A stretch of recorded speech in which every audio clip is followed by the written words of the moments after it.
మన ఇంట్లో రెంచ్ ఉందనుకోండి, తీసుకురండి. మంచానికి బోల్డ్లు తీసేద్దాం.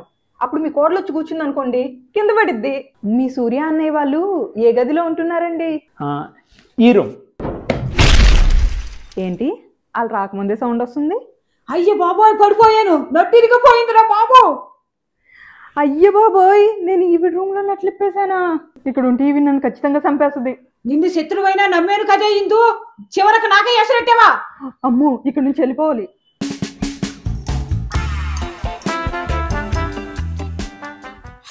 అమ్మా అమ్మా, నేను తీసుకున్న గోతులో నేనే పడ్డాను.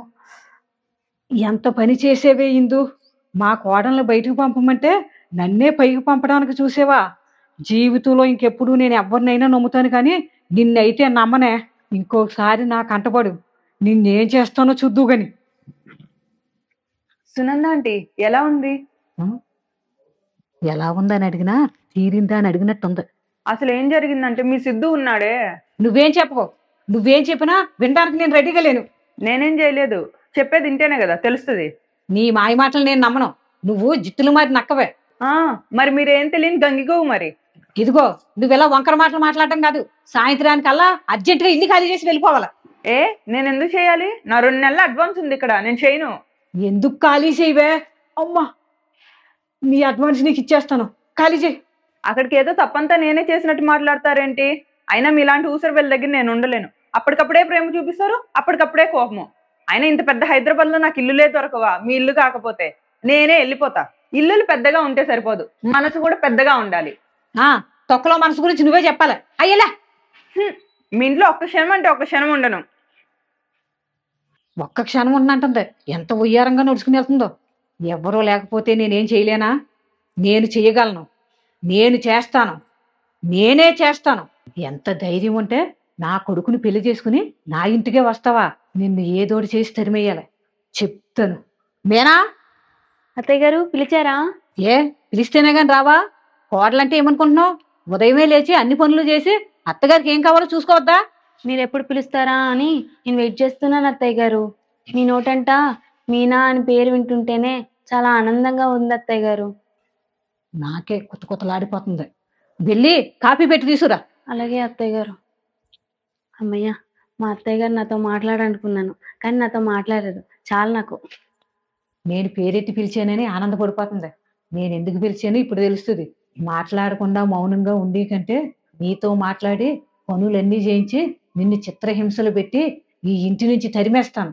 ఇలా పనులన్నీ చేసేస్తూ అత్తయ్య గారి దగ్గర అయ్యి ఈ కుటుంబంలో కలిసిపోవాలి. కాఫీ ఇదిగోండి అత్తయ్య గారు. ఏవి మంచినీళ్ళు తీసుకురాలేదు? మంచినీళ్ళు తీసుకురామని కూడా చెప్పాలా? వెళ్ళి తీసుకురా. సరే అత్తయ్య గారు.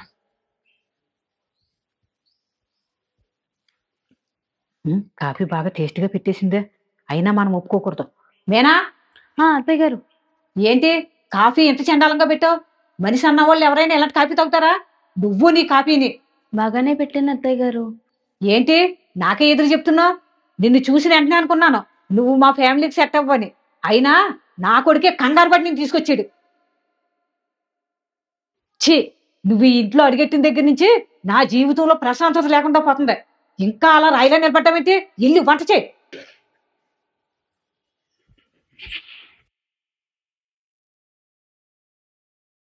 అది నా దెబ్బ పనిచేసింది. ఇంకా చూస్తావు ముందు ముందు నేనేం చేస్తాను. ఈ ఫ్యామిలీకి ఎంత దగ్గర అవుదాం అనుకున్నా దూరం అయిపోతున్నా.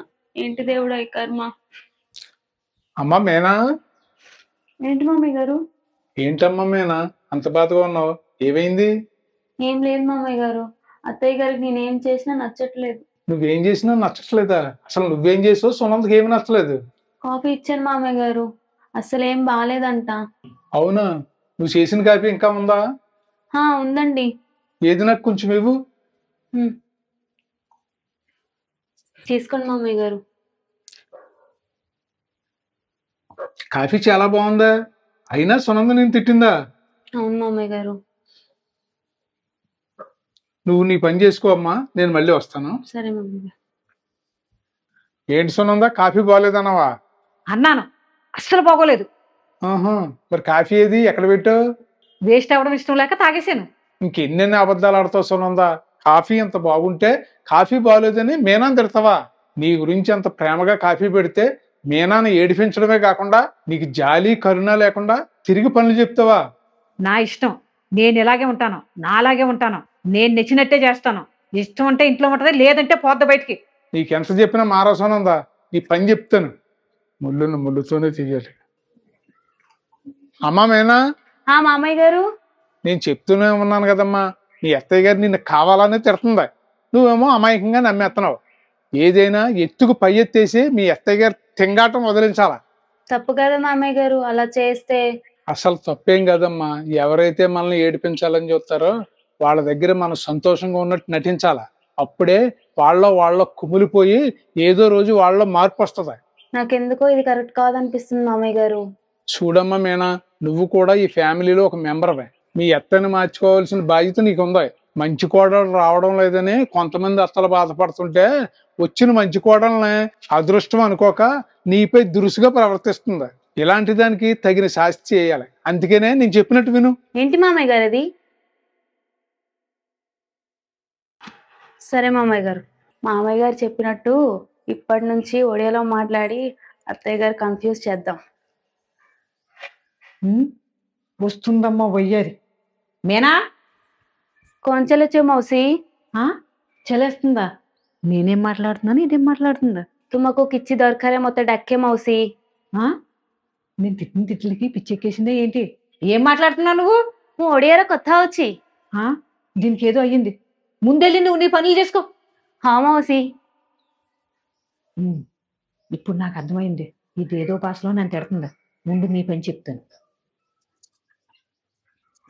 నువ్వు అర్జెంటుగా ఒకసారి రా. ఏంటి ఫోన్ చేసి రమ్మన్నారు? ఎంతసేపా రావడానికి? నాకేం వేరే పనులు ఉండవా? ఇల్లు ఖాళీ చేసి వెళ్ళిపోమన్నారు కదా, అందుకే సామాన్లు సర్దుకుంటున్నా. కోపంలో వందంటాం అన్ని పట్టించేసుకుంటావా ఏంటి? మీరు ఓసరి వెళ్ళి కాదండి, అంతకు మించి ఉన్నారు. ఏదేమైనా నువ్వు 2 సంవత్సరాల వరకు ఇల్లు ఖాళీ చేసి వెళ్ళడానికి లేదు. నేనేమైనా మీ కోడల్నా ఏదన్నా పడి ఇక్కడే ఉండడానికి? ఇదిగో నువ్వు అవన్నీ మర్చిపో. నువ్వు ఎక్కడే ఉంటున్నావు, ఇల్లు ఖాళీ చేయడం లేదు. ఇంతకీ నాతో ఏ అవసరం పడిందో? నాకు అవసరం ఉన్నట్టు నీకు అర్థమైంది కదా, వచ్చి కూర్చో. ఇంతకీ పని ఏంటో చెప్పండి. చెప్తాను. మేనా, కోన్కో మౌసి. చూసావా? కోన్కో. ఏం లేదులే, నువ్వు వెళ్ళి వంట చేసుకో. మౌసి. చూసావా ఇందు ఏదో భాషలో నన్ను ఎలా తిట్టేస్తుందో? అయ్యో, అదేదో భాష కాదంటీ, ఒరియా. అవునా? మరి నన్ను ఏమైనా తిట్టిందా? తిట్టలేదా ఆంటీ? ఏంటో చెప్పండి అత్తయ్య గారు అంది, అంతే. ఓహో, తిడతందని తగ్గాను. ఇప్పుడు చెప్తానుండు. మేనా. కో మౌసి. ఏంటో చెప్పండి అత్తయ్య గారు అంటుంది. నా కొడుకు ఎక్కడికి వెళ్ళాడు? బహర్కు జైతిలా కొంట అనివకు మౌసి. బయటికి ఏదో కొనడానికి వెళ్ళాడంట. పెళ్ళి ఎన్ని రోజులైంది, అప్పుడే నా కొడుకుతో కొనిపించుకోవడాలు మొదలు పెట్టేసావా? నా కొడుక్కి ఎంత ఖర్చు అయిపోద్దా? ఇలా వాడి డబ్బులన్నీ అయ్యేలా చేస్తే వాడు ఇంకేం దాచుకుంటాడో, అంతేగాక మాకేమిస్తాడు? ఇలా చూడు, నా కొడుకుని గుప్పిట్లో పెట్టుకుని ఇష్టం వచ్చినట్టు ఆడించాలనుకుంటున్నామేమో. ఇక్కడ సునందా, నీ పప్పులేం ఉడకో. ఇలా చేసుకుంటూ వెళ్ళేవనుకో తొందరలోనే నీ దారి నువ్వు చూసుకోవాల్సి వస్తుంది. లేదు నేను ఇక్కడే ఉండి నాకు నచ్చినట్టు నడుచుకుంటానని నువ్వు అనుకుంటే నా విశ్వరూపం ఏంటో చూపిస్తాను. నువ్వు తట్టుకోలేవు, చూసుకో. నాకు నచ్చినట్లు ఒక మూల పడి ఉంటేనే నీకు ఇంట్లో స్థానం ఉంటది. భయపడినట్టుందండి. కిచ్చి ప్రాబ్లం నాయ్. ఇప్పుడు ఏమంది? మీరు ఎన్నన్నా ఏం పర్లేదంటుంది. ఎంత తిట్టినా భయపడకుండా ఒరియాలోనే మాట్లాడద్దా? ఇంత ధైర్యం చూస్తుంటే మీనా వెనకాల ఎవరు ఉన్నారనిపిస్తుంది ఆంటీ. నాకు కూడా అదే అనిపిస్తుంది.